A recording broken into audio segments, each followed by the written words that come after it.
Today's episode of the WAC podcast is brought to you by Hercules Tires, the official tire of the Western Athletic Conference. Welcome back to the WAC podcast. Kendrea, Sheehan, Eric Danner, and we have two fabulous guests joining us, Ryan Humphries and Dalton Meyer, who have their own podcast, Walk on Radio. Dalton, where did this idea come from? I think I had read that it came from quarantine that you guys started this podcast. Yeah, so I'm a film major here at Sam Houston, and the cool thing about the mass communication department is they kind of make you take a bunch of different classes just to kind of expand your horizons and find out what you really want to do. And one of the classes I did was a radio class, and I always shout out my professor, Professor Reed, because he made the class really fun. And I got to work the radio booth, and it was really easy, and I enjoyed it. And I was an avid podcast listener. I like listening to sports podcasts, so I did it, and I thought, man, I could do a sports podcast, and there wasn't a lot of FCS talk. So I kind of came up with the name Walk on Radio, and I was like, well, I need a partner. And it's always a funny story when we tell it, because me and Hump, we were friends, but we weren't very close, but I knew how good he was with talking and how much he knew about football. And I just knew he was going to be the perfect partner, especially how we were both walk-on. So just kind of went from there as a funny idea. We were just kind of messing around. And I always say that Hump was the one that said, well, if it's a good idea, we're going to do it. And so he kind of forced me to do it, but I'm glad he did. And now we've been rolling with it for about a year now. Ryan, can you kind of expand on what Dalton just said in terms of what got you interested in doing the podcast?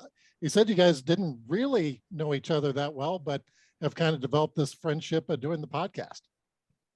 Well, he left off an even funnier part to that story. My first and his first roommate, when we got to Sam Houston, we were each other's roommate. We didn't bond all that much. It was kind of a hi-bye type thing walking through the living room that first summer. So obviously we knew each other and we were on the same team. But yeah, Dalton came to me with this idea of, starting this sports podcast. And, me and he, like he said, everybody knows that I like to talk and I consider myself pretty knowledgeable about football. And so when he came to me with the idea, I was all in from day one.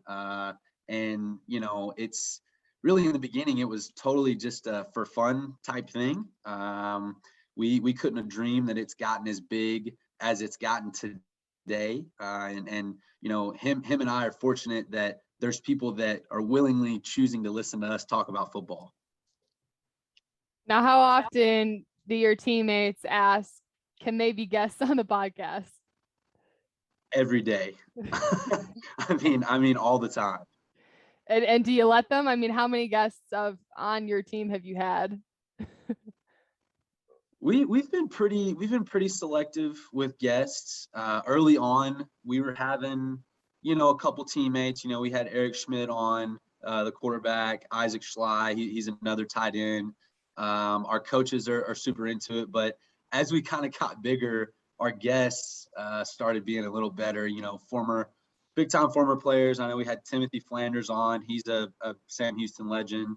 We've had, various different FCS figures, and they've come on. And so we've had good guests. And so we're a little selective. We kind of just, when teammates ask if they can come on the podcast, we kind of tell them that there's just a really long list of people that would like to go on. They're on the waiting list. Right. Now, Dalton, did Coach Keeler, did he sign off on this? I know a lot of times, especially in season, coaches will be like, hey, stay off social media, or don't encourage locker room, bulletin board material. Have you received guidance from the school in regards to what is on and off limits in regards to your podcast? Well, Coach Keeler has definitely helped out a lot with the podcast. It's me and Hump kind of know what we can and can't say. We've been really smart about it, and it's funny. We've always talked about we were going to plan ahead. If we lose a game, how are we going to talk about it, and what's going to be the approach? And the funny thing is we haven't had that yet, which is a great thing. But he's been really cool. Me and Hump tell this story all the time. When we travel, we can only wear Sam Houston gear or Under Armour gear. But Coach Keeler decided that Walk on Radio, our hats, they're allowed to be worn. So if we travel on an away game, a lot of our guys wear our hats, and it's a cool thing. So he's been really cool about it. He's been really nice. He always comes up to us and talks to us about it, and it's just been really fun. But of course, you have to be smart with what you say, especially when you're talking about your own team and when you're talking about news and things like that. But we've been careful and just figuring it out. Dare the podcast be the good luck charm. You haven't lost a game since you've started the podcast. But Ryan, looking back to when you started this podcast in quarantine and then, maybe the doors that it's open for you now, would you have believed that a year ago, this is what would have happened? No, definitely not. And like I said, Dalton and I are very fortunate that there are so many people that actively listen to what we have to say week to week. And, Dalton and I, in the age of the NIL deals, we've signed with a professional podcast company out of Los Angeles. And so ever since then, it's really taken off. It's really, with the way the spring was, with the spring season, that I definitely think is a huge credit to where we've gotten, because it was kind of and this isn't something that me and Dalton realized, but we did an interview for a news station at a college station, and they talked about how Walk On Radio during the spring was kind of an inside look of the ride of the national championship, and it was kind of a behind the scenes deal that every week, during the playoffs, people would listen to. And really, if you go back and listen to those episodes, it is pretty special. It's special to hear it from players' perspectives, because obviously that was such a monumental thing that we're lucky to be a part of. And so to have Walk On Radio attached to that and so many people backing Walk On Radio is pretty awesome. Dalton, you mentioned the NIL, or Ryan may have, and your hats and your shirt that you have on there. In terms of how that works, because this is all kind of brand new territory for everybody in both collegiate administration and for student athletes. So how exactly does that work? How do you get in contact with a company that's pushing out your podcast and getting you gear that you could potentially profit off of? Well, when it comes to at least in Huntsville with the football players and the NIL deal, what's really cool about Huntsville is it's a small town. So there's a lot of local restaurants. And I know the tight end group, we're sponsored by a food truck. And, we're kind of doing like little deals where you can get a free meal if you shout them out. And so for Huntsville and the Sam Houston football players, it's been kind of a smaller thing. But for me and Hump with Walk On Radio, with our deal with Believe Podcast Network, they actually approached us. They said that they've been listening and they were big fans because it was two players and you got a player's perspective. So they actually came to us and offered us a deal. So like Hump said, it's been really fortunate that people have been wanting to listen to us, but it's been such a weird thing. I know me and Hump have always talked about, even before this NIL deal happened, was, what if it happened, what it could be. And then when it finally came through, just a bunch of opportunities, and it's been really cool for all the players to get a bunch of different deals, and really fortunate that me and Hump started Walk On Radio when we did and how it came off, and we were able to get some deals out of it. I know when I first found out about your podcast, I thought it was so unique, but so special because you had kind of mentioned it, but a lot of times on the national championship run, you get the highlights, you get the press conferences that the local media can provide, but you don't get that inside of like what is happening day to day. You can try to, but that just offers such unique perspective. Now, do you guys see this, where do you hope to take this post-graduation? Do you want to continue this? What's your kind of game plan for the future? We don't know. I think that's something that we'll kind of cross that bridge when we get there.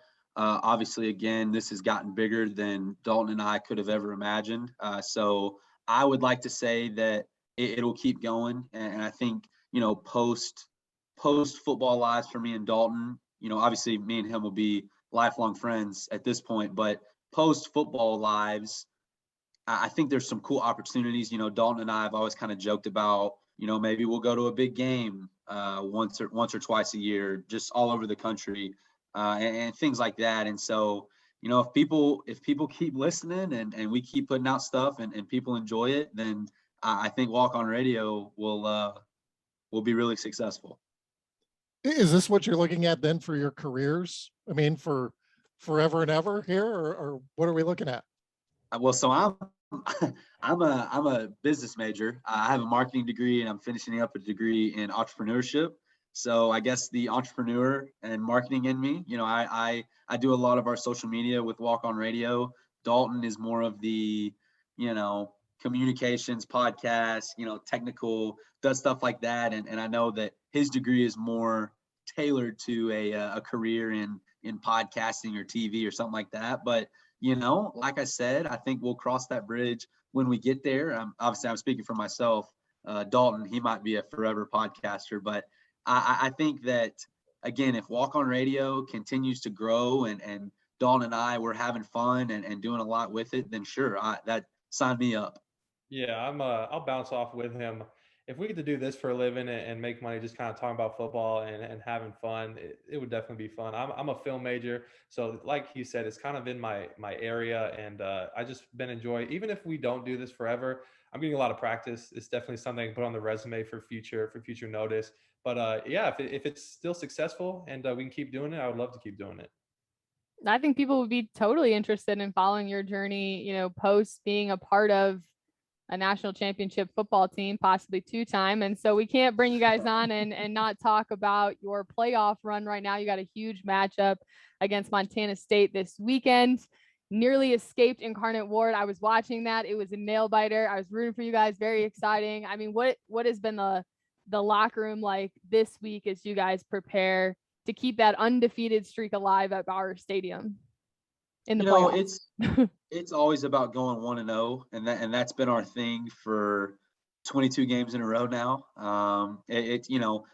Obviously because we won the national championship in the spring, people are going to talk about us winning the national championship again, but we look at it as the national championship isn't possible unless we get past this one. And so really anything beyond Saturday doesn't matter. And so we're all in on Montana State. We're super excited for the challenge. They're very talented.